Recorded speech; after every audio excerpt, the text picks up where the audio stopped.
조택구알, 안녕하세요. 사유엘, 서재.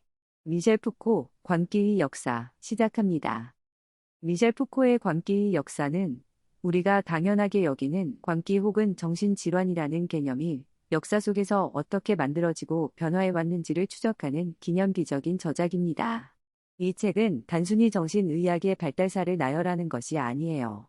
푸코는 광기 그 자체가 아니라 특정 시대의 사회가 광기를 어떻게 인식하고 배제하고 또 관리해 왔는지 그 경험의 역사를 파헤칩니다. 그는 르네상스 시대의 광기가 지녔던 모호하고 위협적이면서도 매혹적인 힘에서부터 고전주의 시대의 대강금을 거쳐 근대 정신의학의 탄생에 이르기까지 광기가 이성과 맺어온 복잡하고 때로는 폭력적인 관계를 드러냅니다.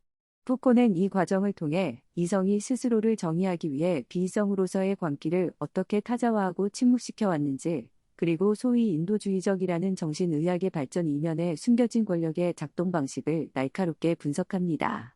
이 책은 우리가 광기에 대해, 그리고 우리 자신 안에 이성에 대해 가지고 있던 통념의 근본적인 질문을 던지며 지식과 권력, 그리고 인간 경험의 역사에 대한 깊은 사유로 우리를 안내합니다.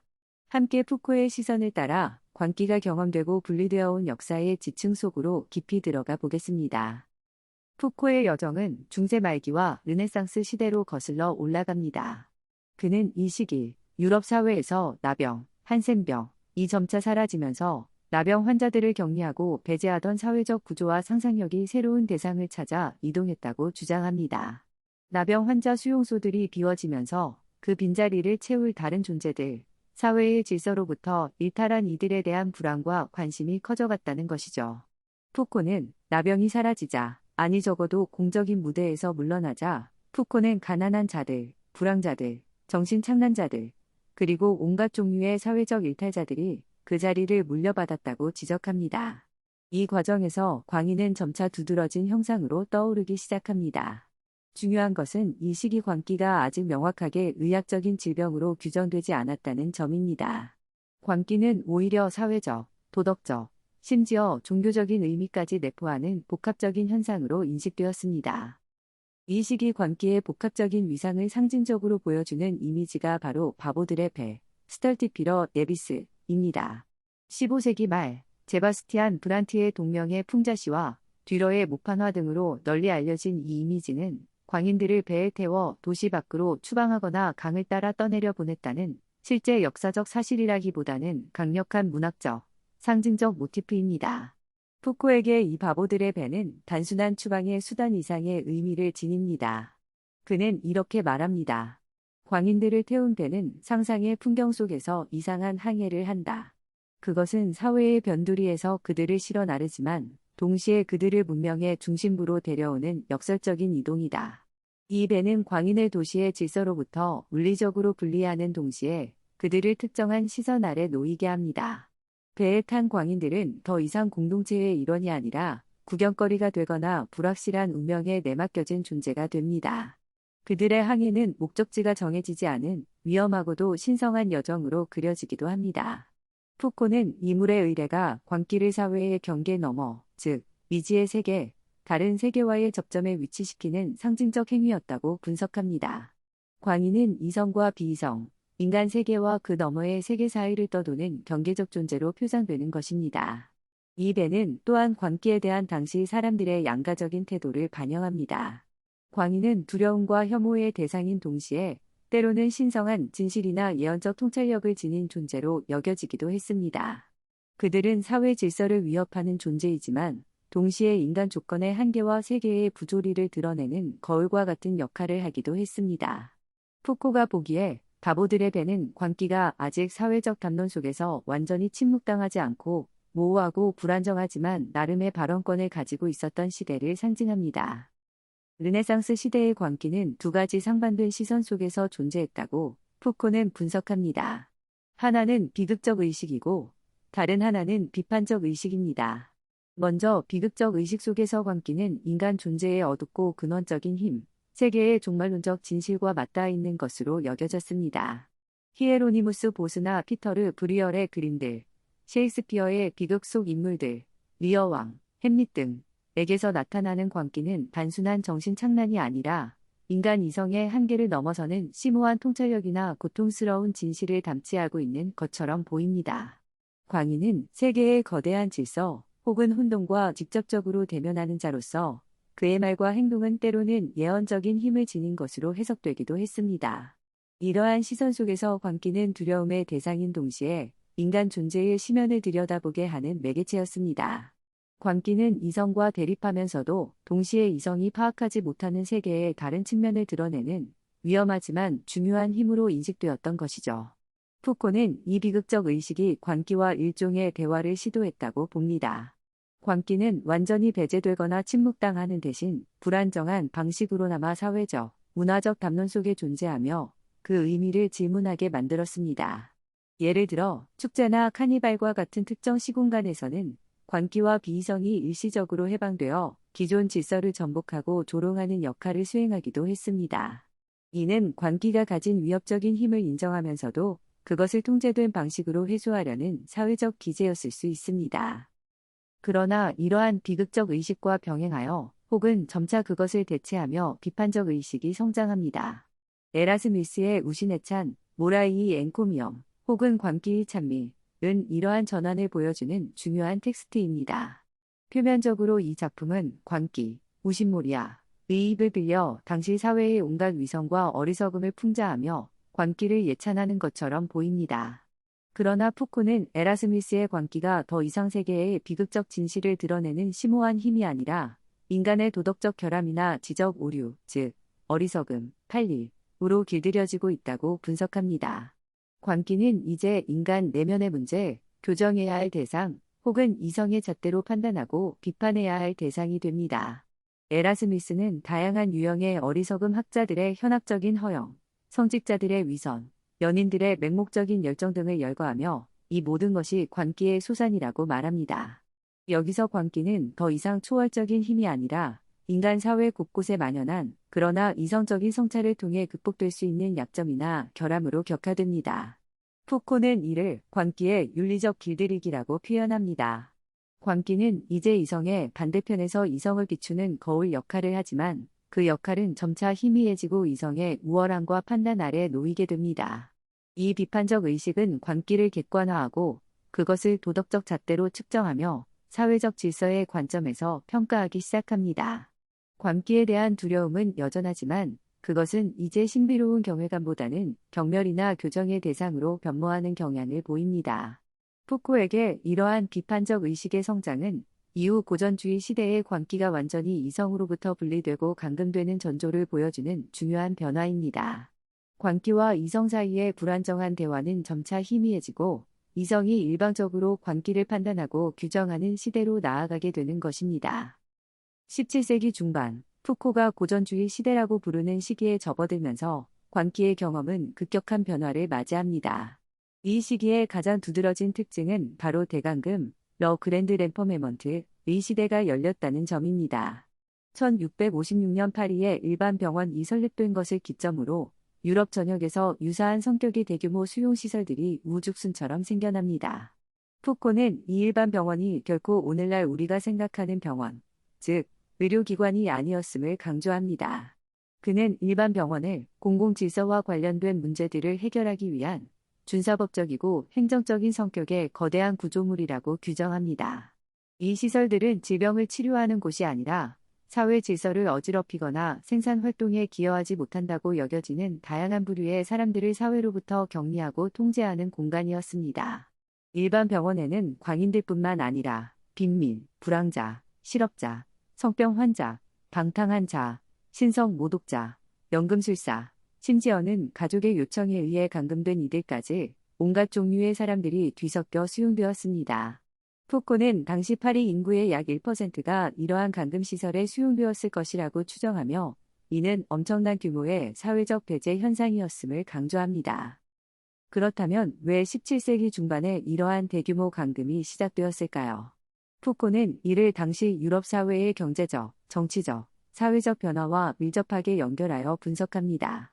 첫째, 경제적인 측면에서 이 시기는 중상주의가 발흥하던 때였습니다. 국가는 부를 축적하고 노동력을 효율적으로 관리하는 데 큰 관심을 가졌습니다. 이런 맥락에서 빈곤과 실업은 더 이상 피할 수 없는 불행이나 자선의 대상이 아니라 개인의 게으름이나 도덕적 타락의 결과이자 국가 경제에 부담을 주는 사회학으로 간주되기 시작했습니다. 일반 병원은 이러한 일하지 않는 자들을 강제로 수용하여 노동을 강요하고 사회로부터 격리함으로써 노동 윤리를 강제하려는 목적을 지녔다는 것입니다. 푸코는 고전주의 시대에 노동하지 않는 것은 가장 큰 죄악 중 하나가 되었다고 지적하며 간금이 빈곤과 실업 문제에 대한 국가의 폭력적인 개입이었음을 보여줍니다. 둘째, 정치적인 측면에서 이 시기는 절대 왕정이 강화되던 시기였습니다. 국가는 사회 질서를 유지하고 모든 종류의 불복종과 소요를 억압하려 했습니다. 일반 병원은 이러한 국가 권력의 의지를 관철하는 도구로서 사회 규범에서 벗어나는 모든 형태의 일탈을 통제하고 관리하는 역할을 수행했습니다. 간금은 법적인 절차 없이 행정명령, 레트러 더 캐시에이만으로도 이루어질 수 있었으며 이는 국가 권력이 개인의 자유를 얼마나 자의적으로 억압할 수 있었는지를 보여줍니다. 셋째, 사회적, 도덕적 측면에서 이 시기는 이성의 힘과 질서에 대한 강한 믿음이 확립되던 시대였습니다. 관기를 포함한 모든 형태의 비이성적인 행동, 사회 규범에 어긋나는 행동은 더 이상 용납될 수 없는 것이 되었고 엄격한 도덕적 잣대에 따라 판단되고 배제되었습니다.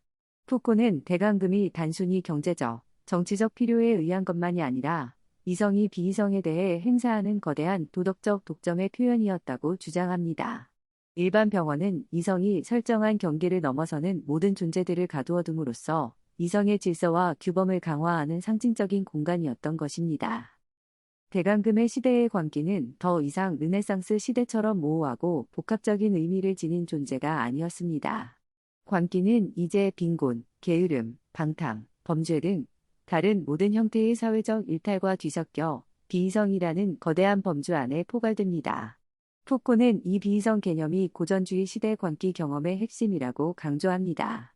비이성은 단순히 이성의 부재나 오류를 의미하는 것이 아니라 이성과는 완전히 다른 이성에 의해 이해될 수도 소통될 수도 없는 절대적인 타자성을 의미합니다.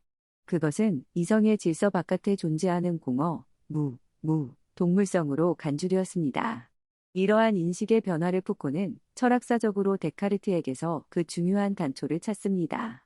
데카르트는 성찰에서 모든 것을 의심하는 방법적 회의를 진행하면서 자신이 미쳤을 가능성에 대해서는 단호하게 배제합니다. 그는 내가 만일 저들처럼 행동한다면 나 역시 미친놈으로 보이지 않겠는가? 라고 말하며 관기는 철학적 사유의 출발점이 될 수 있는 합리적 의심의 대상이 아니라 아예 이성적 논의 자체에서 추방되어야 할 것으로 간주합니다. 푸코에게 데카르트의 이러한 태도는 고전주의 시대 전체를 특징 짓는 이성이 비이성에 대해 취하는 근본적인 분리와 배제의 태도를 상징적으로 보여줍니다. 이성은 더 이상 관기와 대화하거나 그 의미를 묻지 않습니다. 대신 이성은 관기를 비이성으로 낙인 찍고 판단하고 사회로부터 격리하여 침묵시킵니다. 간금 시설 속에서 관기는 다른 피수 용자들과 뒤섞여 특별한 주목을 받지 못했습니다. 그들은 의학적인 치료의 대상이라기보다는 노동을 강요당하고 규율에 복종하도록 강제되며 때로는 구경거리로 전시되기도 했습니다.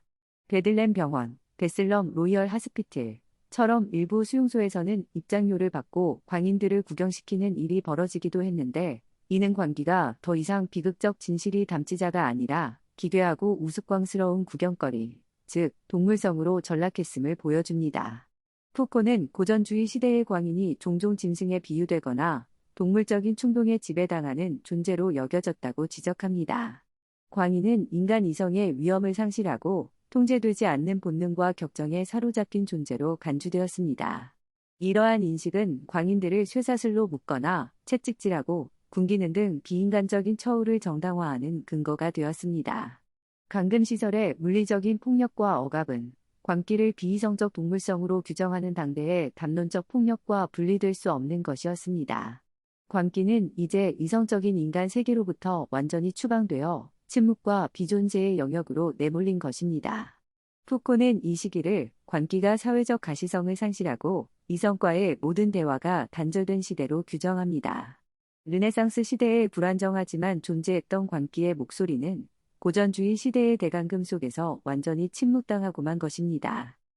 푸코는 고전주의 시대의 감금소 환경이 광기의 경험 자체를 변형시켰다고 주장합니다. 다양한 배경의 사람들이 뒤섞여 생활하는 혼란스럽고 억압적인 환경 속에서 광기는 이전과는 다른 방식으로 인식되고 표출되었습니다. 특히 그는 감금소라는 특수한 공간이 비이성을 바라보는 새로운 시선, 즉 광기에 대한 인식을 만들어냈다고 분석합니다. 이 인식은 더 이상 르네상스의 비극적 의식이나 비판적 의식과는 다릅니다. 그것은 광기를 직접 대면하고 관리해야 하는 감시자들, 행정가들, 그리고 함께 수용된 다른 피감금자들의 시선 속에서 형성된 보다 실용적이고 규율적인 시선입니다. 이 시선 아래에서 광기는 더 이상 형이상학적 의미를 지닌 현상이나 도덕적 결함의 문제가 아니라 관리하고 통제해야 할 문제 행동으로 축소됩니다. 감금소의 규율과 질서를 위협하는 예측 불가능한 행동, 폭력성, 혹은 반대로 극단적인 무기력과 침묵 등이 광기의 주요 징후로 간주됩니다. 푸코는 이러한 환경 속에서 광기가 침묵 속에서 으르렁거리는 동물성으로 혹은 이해할 수 없는 기계적 운동으로 표상되었다고 지적합니다. 광기는 의미를 상실하고 단지 관찰되고 분류되며 통제되어야 할 대상으로 전락합니다. 또한 푸코는 이 시기 감금소에서 행해졌던 치료라고 불리던 행위들에 주목합니다.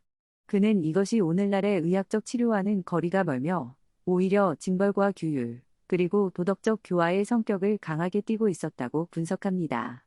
차가운 물을 끼얹는 냉수욕, 피를 뽑는 사혈, 구토나 설사를 유발하는 약물 투여, 그리고 육체적인 구속과 체벌 등은 광기의 동물적 격정을 억누르고 육체를 정화하며 무엇보다도 피감금자의 의지를 꺾어 순응하도록 만들기 위한 방법들이었습니다. 푸코는 이러한 치료들이 광기의 비이성적인 힘에 맞서 이성의 물리적이고 도덕적인 힘을 각인시키려는 시도였다고 해석합니다. 예를 들어, 냉수욕은 단순히 신체를 식히는 것이 아니라 차가운 물의 충격을 통해 광인의 의식을 깨우고 이성의 질서에 복종하도록 강제하는 상징적인 의미를 지녔습니다. 사열 역시 단순히 체액의 균형을 맞추려는 목적보다는 광인의 과도한 열정과 생명력을 빼내어 무력화시키려는 의도를 담고 있었습니다. 이러한 잔혹한 방법들은 광기를 인간적인 고통이나 심리적인 문제로 이해하기보다는 제거해야 할 불순물이나 억눌러야 할 반항으로 간주했던 당시의 인식을 반영합니다. 푸코는 이러한 치료가 광기의 본질을 파악하려는 시도가 아니라 오히려 광기를 더욱 깊은 침묵 속으로 몰아넣고 이성의 지배를 강화하는 수단이었다고 비판합니다. 고전주의 시대의 감금소는 광기를 이해하고 치유하는 공간이 아니라 광기를 사회로부터 격리하고 침묵시키며 이성의 질서 아래 강제로 편입시키려는 거대한 기획의 장소였던 것입니다. 18세기 후반에 이르러 대감금 시스템에 대한 비판의 목소리가 높아지기 시작합니다. 계몽주의 사상의 영향으로 인간의 자유와 권리에 대한 인식이 확산되고 비위생적이고 비인간적인 감금소의 실태가 알려지면서 개혁의 요구가 거세집니다. 특히 프랑스 혁명 전후의 격동적인 사회 변화 속에서 자의적인 감금과 억압의 상징이었던 일반 병원과 같은 시설들은 구체제의 모순을 보여주는 대표적인 사례로 지목됩니다. 이러한 변화의 흐름 속에서 마침내 광인의 해방이라고 불리는 상징적인 사건들이 일어납니다. 영국의 퀘이커 교도였던 윌리엄 튜크는 1796년 요크의 요양원, 더 리트리트를 설립하여 광인들을 쇠사슬 대신 친절과 도덕적 설득으로 대우하는 도덕치료, 모럴 트리트먼트를 시도합니다. 비슷한 시기 프랑스에서는 필리프 피네리 파리의 비세트르 병원, 1793과 살페트리에르 병원, 1795에서 광인들을 쇠사슬에서 풀어주는 역사적인 조치를 단행합니다. 이 사건들은 오랫동안 정신의학의 역사에서 비인간적인 억압으로부터 광인을 해방시킨 인도주의적 진보의 상징으로 기념되어 왔습니다. 그러나 푸코는 이러한 해방의 신화에 대해 근본적인 의문을 제기합니다. 그는 튜크와 피넬의 개혁이 진정한 의미의 해방이라기보다는 광기에 대한 통제 방식이 보다 교묘하고 효과적인 형태로 전환된 것에 불과하다고 주장합니다. 푸코는 피넬이 광인들을 쇠사슬에서 풀어준 행위 이면에 숨겨진 의미를 파헤칩니다. 그는 피넬이 쇠사슬을 제거하는 대신 새로운 형태의 도덕적 속박을 도입했다고 분석합니다. 푸코는 이렇게 씁니다. 쇠사슬은 사라졌지만 이제 광인은 그를 둘러싼 도덕적 세계에 보이지 않는 규율에 묶이게 되었다. 광기는 이제 신체적으로는 자유로워졌을지 몰라도 정신적으로는 더욱 강력한 감시와 통제 아래 놓이게 된 것이다.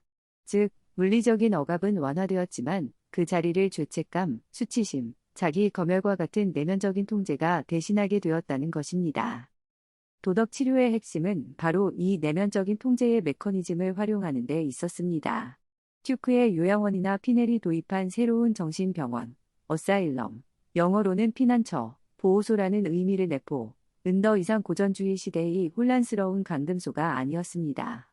그곳은 엄격한 규칙과 위계 질서가 존재하는 마치 잘 짜인 연극 무대와 같은 공간이었습니다. 환자들은 노동, 종교활동, 정해진 일과 등을 통해 끊임없이 규율에 순응하도록 요구받았습니다. 광기의 비이성적인 행동은 더 이상 동물적인 충동으로 간주되기보다는 도덕적인 결함이나 의지의 나약함으로 해석되었습니다.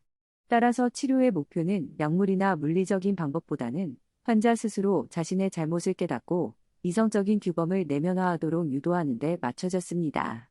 의사는 더 이상 단순히 육체를 다루는 사람이 아니라 환자의 양심에 호소하고 죄책감을 유발하며 사회적 규범을 가르치는 도덕적 권위자로서의 역할을 수행했습니다. 푸코는 이 과정에서 광인은 자신의 광기에 대해 책임을 져야 하는 존재, 스스로를 감시하고 처벌해야 하는 존재로 만들어졌다고 분석합니다. 의사의 판단과 인정에 따라 보상, 칭찬, 특권, 과, 처벌, 격리, 비난이 주어졌으며 환자는 끊임없이 의사의 시선을 의식하고 그의 기대에 부응하려 노력해야 했습니다. 이는 환자를 유아적인 상태로 만들고 의사에게 절대적인 권위를 부여하는 결과를 낳았습니다. 푸코는 도덕 치료가 광인을 영원한 미성년자로 취급하며 병원이라는 공간을 가부장적이고 억압적인 가족 모델을 재현하는 곳으로 만들었다고 비판합니다. 결국 푸코에게 광인의 해방은 역설적으로 광기를 더욱 효과적으로 통제하고 침묵시키는 새로운 기술의 등장이었던 것입니다. 쇠사슬이라는 가시적인 억압은 사라졌지만 그 자리를 대신한 도덕적 규율과 심리적 통제는 더욱 깊숙이 개인의 내면을 파고들어 광기를 사회가 요구하는 이성의 틀 안에 가두어 버렸습니다. 도덕 치료의 확산과 함께 19세기에 이르러 광기는 점차 의학적인 담론의 독점적인 대상이 됩니다. 이전 시대의 빈곤, 범죄, 종교적 일탈 등과 뒤섞여 비이성이라는 모호한 범주에 속했던 광기는 이제 정신질환, 멘틀 일너스이라는 명확한 의학적 범주로 제정이 됩니다. 푸코는 이 과정을 광기의 의학화, 메디클리제이션 오브 매드너스라고 부르며 이것이 결코 순수한 과학적 발견의 결과가 아니라 도덕 치료와 함께 구축된 새로운 권력 관계의 산물임을 강조합니다. 피넬과 같은 인물들은 정신병원의 책임자로서 광기에 대한 분류 체계를 만들고 증상을 관찰하며 질병의 원인과 경과를 설명하려는 시도를 합니다. 이것이 근대 정신의학의 시작이었습니다. 그러나 푸코는 이러한 초기의 정신의학적 지식이 객관적인 과학적 관찰보다는 도덕 치료의 실천 과정에서 형성된 편견과 가치 판단에 깊이 물들어 있었다고 지적합니다. 예를 들어 특정 행동이 질병의 증상으로 간주되는 기준은 종종 사회적 규범이나 도덕적 기대에서 벗어나는지 여부에 달려 있었습니다. 자위행위, 종교적 광신, 정치적 급진주의 등이 한때 정신질환의 징후나 원인으로 여겨졌던 것은 이러한 맥락을 보여줍니다. 정신과 의사는 이제 광기에 대한 유일한 전문가이자 권위자로 부상합니다. 그의 진단과 판단은 법적인 효력을 갖게 되었고, 감금 여부 결정, 사회는 광기에 대한 문제를 전적으로 의학 전문가에게 위임하게 됩니다. 푸코는 이 과정에서 의사가 행사하는 권력이 단순히 의학적 지식에만 근거하는 것이 아니라 도덕 치료 시대에 구축된 도덕적 권위에 크게 의존하고 있음을 간파합니다. 의사는 환자의 삶 전체를 관찰하고 판단하며 그의 행동과 생각을 정상과 비정상으로 분류하는 막강한 권한을 갖게 됩니다. 정신병원은 이러한 의사의 권력이 최대한 발휘되는 특수한 공간이 됩니다. 푸코는 정신병원을 의사의 시선이 모든 것을 지배하는 공간이라고 묘사합니다. 환자는 끊임없이 관찰되고 기록되고 평가받는 대상이 됩니다. 그의 말과 행동은 더 이상 개인적인 표현이 아니라 질병의 증상으로 해석되고 객관화됩니다. 푸코는 임상의학의 탄생에서 발전시킨 임상적 시선, 클리니컬 게이즈, 개념을 여기서도 적용할 수 있습니다. 임상적 시선은 개인의 고유한 경험과 목소리를 지우고 오직 질병의 징후만을 포착하여 객관적인 지식 체계 속에 편입시키려는 시선입니다. 정신의학의 발전은 이러한 임상적 시선을 통해 광기를 철저히 객관화하고 대상화하는 과정이었습니다.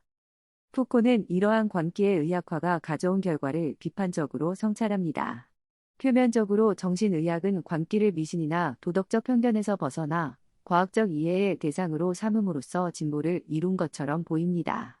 그러나 푸코는 이 과정에서 광기가 가진 본래의 복합적인 의미, 즉 사회적, 문화적, 실존적 차원들이 제거되고 오직 생물학적 혹은 심리학적 결함으로 환원되어 버렸다고 지적합니다.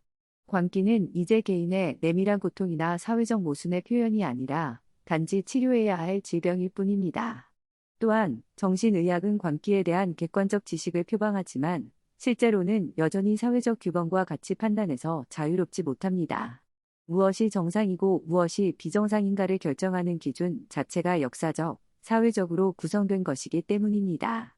정신의학은 종종 사회가 용납하지 않는 생각이나 행동을 질병으로 규정함으로써 기존의 사회 질서를 유지하고 정당화하는 이데올로기적 기능을 수행할 수 있습니다. 푸코는 정신의학의 발전이 광기에 대한 이해를 심화시킨 측면도 있지만 동시에 광기를 더욱 교묘하게 통제하고 침묵시키는 결과를 낳았다고 주장합니다. 광기는 이제 과학이라는 이름 아래 전문가의 권위 아래 더욱 철저하게 이성의 지배하에 놓이게 된 것입니다. 그는 정신의학이 광기에 대한 최후의 승리를 선언했지만 그것은 광기 자체의 소멸을 통해서가 아니라 광기에 대한 모든 질문을 침묵시킴으로써 가능했다고 비판합니다. 광기의 역사 전체를 관통하는 푸코의 핵심적인 방법론은 고고학입니다. 그는 전통적인 역사 서술처럼 과거의 사건들을 연대기적으로 나열하거나 인과관계를 설명하는 데 주력하지 않습니다.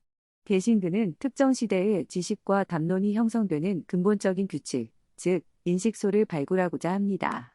인식소는 특정 시대 사람들이 세상을 인식하고 사물을 분류하며 무엇이 참된 지식이고 무엇이 그렇지 않은지를 판단하는 무의식적인 틀을 의미합니다. 푸코는 광기에 대한 이해와 경험이 시대마다 달랐던 것은 단순히 지식이 발전했기 때문이 아니라 각 시대의 인식소가 달랐기 때문이라고 주장합니다. 예를 들어 르네상스 시대의 인식소는 광기와 이성 사이의 대화를 어느 정도 허용했지만 고전주의 시대의 인식소는 이성과 비이성을 철저히 분리하고 비이성을 배제하는 방식으로 작동했습니다. 근대에 이르러서는 광기를 의학적 대상으로 파악하는 새로운 인식소가 등장합니다. 푸코의 고고학적 방법은 이러한 인식소의 단절과 변형의 순간들을 포착하는 데 초점을 맞춥니다. 그는 역사를 점진적인 진보의 과정으로 보지 않고 서로 다른 인식소들 사이의 급격한 단절과 재편이 과정으로 이해합니다. 따라서 그는 정신의학의 역사를 인도주의적 발전의 과정으로 보는 전통적인 시각을 거부하고 각 시대가 광기를 특정한 방식으로 구성해온 불연속적인 역사를 드러내고자 합니다. 이러한 고고학적 방법과 밀접하게 연결된 또 다른 핵심 개념은 담론, 디스쿠어입니다. 푸코에게 담론은 단순히 말을 하거나 글을 쓰는 행위를 넘어 특정 대상에 대해 말하고 생각하는 방식을 규정하는 사회적 실천입니다. 광기에 대한 담론은 의학, 법률, 문학, 예술, 일상적인 대화 등 다양한 영역에서 생산되고 유통됩니다. 중요한 것은 이러한 담론들이 결코 중립적이거나 객관적이지 않다는 점입니다. 담론은 특정 시각을 반영하고 어떤 것은 말해지도록 허용하는 반면 다른 것은 침묵하도록 강제합니다. 예를 들어 고전주의 시대의 비이성에 대한 담론은 광기를 동물성이나 무질서와 연결시키고 감금과 억압을 정당화했습니다.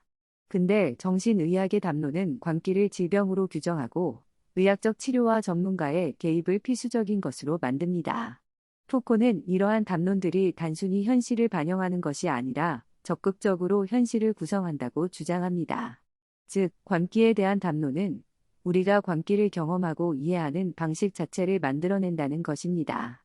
정신질환이라는 담론이 강력하게 작동하는 사회에서 우리는 특정한 행동이나 감정을 자연스럽게 질병의 증상으로 인식하게 됩니다. 푸코의 분석은 이러한 담론의 힘을 폭로하고 그것이 어떻게 특정 집단을 배제하고 통제하는 데 기여하는지를 보여줍니다. 광기의 역사는 푸코의 후기 작업에서 더욱 명확하게 드러나는 권력 지식, 푸브와 세부와 이 문제의식을 이미 함축하고 있습니다. 그는 지식이 결코 순수하거나 중립적이지 않으며 항상 권력 관계와 얽혀 있다고 주장합니다. 광기에 대한 지식, 즉 정신의학적 담론은 광인을 분류하고 진단하고 치료하는 권력을 생산합니다. 동시에 이러한 권력의 행사는 다시 새로운 지식을 생산하고 환자 관찰 기록, 기존의 지식 체계를 강화합니다. 권력과 지식은 서로를 끊임없이 생산하고 지지하는 순환 관계에 있는 것입니다. 정신병원이라는 공간은 이러한 권력 지식의 복합체가 가장 집약적으로 작동하는 장소입니다. 의사의 진단 권력은 정신의학적 지식에 의해 정당화되고 병원의 위계 구조와 규율은 이러한 권력을 뒷받침합니다. 푸코는 정신의학이 객관적인 과학적 지식을 표방하지만 실제로는 사회적 통제와 규율화라는 권력 효과와 분리될 수 없음을 보여줍니다. 정상과 비정상을 구분하는 지식 자체가 이미 권력의 작동이며 이러한 구분은 사회 질서를 유지하고 특정 집단을 배제하는 데 기여합니다. 푸코의 이러한 분석은 지식의 중립성에 대한 순진한 믿음을 깨뜨리고 모든 지식체계 이면에 숨겨진 권력의 작동 방식에 대해 비판적으로 성찰하도록 촉구합니다. 광기의 역사는 단순히 광기의 역사를 다루는 것을 넘어 서구 사회에서 이성이 어떻게 스스로를 구축하고 타자를 배제해왔는지, 그리고 지식과 권력이 어떻게 결합하여 인간이 삶을 규율하고 통제해왔는지에 대한 근본적인 질문을 던지는 푸코 사상이 출발점이자 핵심적인 문제의식을 담고 있는 저작입니다. 미셸 푸코의 광기의 역사는 출간 이후 엄청난 반향과 함께 격렬한 논쟁을 불러일으켰습니다. 이 책은 정신의학의 역사, 사회사, 철학, 문화 연구 등 다양한 분야에 깊은 영향을 미쳤으며 광기라는 주제를 바라보는 방식 자체를 근본적으로 바꾸어 놓았습니다. 특히 1960년대와 70년대에 활발했던 반정신의학 운동, 엔타이 사이카이어트리 무브먼트의 이론적인 자양분을 제공한 것으로 평가받습니다. 로널드 랭, 데이비드 쿠퍼와 같은 인물들은 푸코의 분석에 공감하며 정신질환이라는 개념 자체의 허구성을 지적하고 정신병원의 억압적인 본질을 비판했습니다. 푸코 자신은 반정신의학 운동과 일정한 거리를 두었지만 그의 작업이 정신의료 시스템의 권력 구조와 비인간적인 측면에 대한 비판적 성찰을 촉발하는 데 중요한 역할을 했다는 점은 부인할 수 없습니다. 또한 이 책은 사회적 소수자, 일탈, 배제의 역사에 대한 관심을 고조시키는 데 기여했습니다. 푸코가 광인을 사회로부터 배제하는 메커니즘을 분석한 방식은 이후 감옥, 병원, 학교 등 다른 제도들에 대한 분석으로 이어졌으며 감시와 처벌, 임상의학의 탄생 등 사회가 어떻게 정상성의 경계를 설정하고 그 바깥의 존재들을 관리하고 통제하는지에 대한 연구의 지평을 열었습니다. 그러나 광기의 역사는 출간 직후부터 많은 비판에 직면하기도 했습니다. 가장 첨예한 비판 중 하나는 자크 데리다로부터 나왔습니다. 데리다는 그의 글코기토와 광기의 역사에서 푸코가 데카르트의 성찰을 해석하는 방식의 문제를 제기했습니다. 데리다는 데카르트가 광기를 철학적 사유에서 완전히 배제한 것이 아니라 오히려 이성의 한계와 가능성을 탐구하는 과정에서 광기의 문제를 끌어안고 씨름했다고 주장했습니다. 데리다는 푸코가 역사를 지나치게 구조적인 단절로만 파악함으로써 텍스트의 복잡성과 철학적 사유의 연속성을 간과했다고 비판했습니다. 이 논쟁은 20세기 프랑스 철학사에서 매우 중요한 사건으로 기록되었으며 구조주의와 해체주의 사이의 긴장 관계를 보여주는 사례가 되었습니다. 또한 많은 역사학자들은 푸코의 역사 서술 방식에 대해 비판을 제기했습니다. 그들은 푸코가 자신의 주장을 뒷받침하기 위해 역사적 사료들을 선택적으로 사용하거나 때로는 부정확하게 해석했으며 대간근과 같은 현상을 지나치게 일반화하고 그 복잡한 원인과 다양한 양상을 간과했다고 지적했습니다. 예를 들어 감금시설의 실제 운영 방식이나 동기가 푸코가 제시하는 단일한 논리, 경제적 통제, 이성의 억압만으로는 설명되지 않는다는 반론이 제기되었습니다. 또한 푸코가 광인 당사자들의 목소리나 경험에는 거의 주목하지 않고 주로 제도를 운영하고 담론을 생산하는 측의 시각에 집중했다는 비판도 있습니다. 이러한 비판들에도 불구하고 광기의 역사가 지닌 중요성과 영향력은 여전히 막대합니다. 푸코의 작업은 우리에게 광기라는 현상을 역사적, 사회적, 문화적 맥락 속에서 이해하는 새로운 틀을 제공했습니다.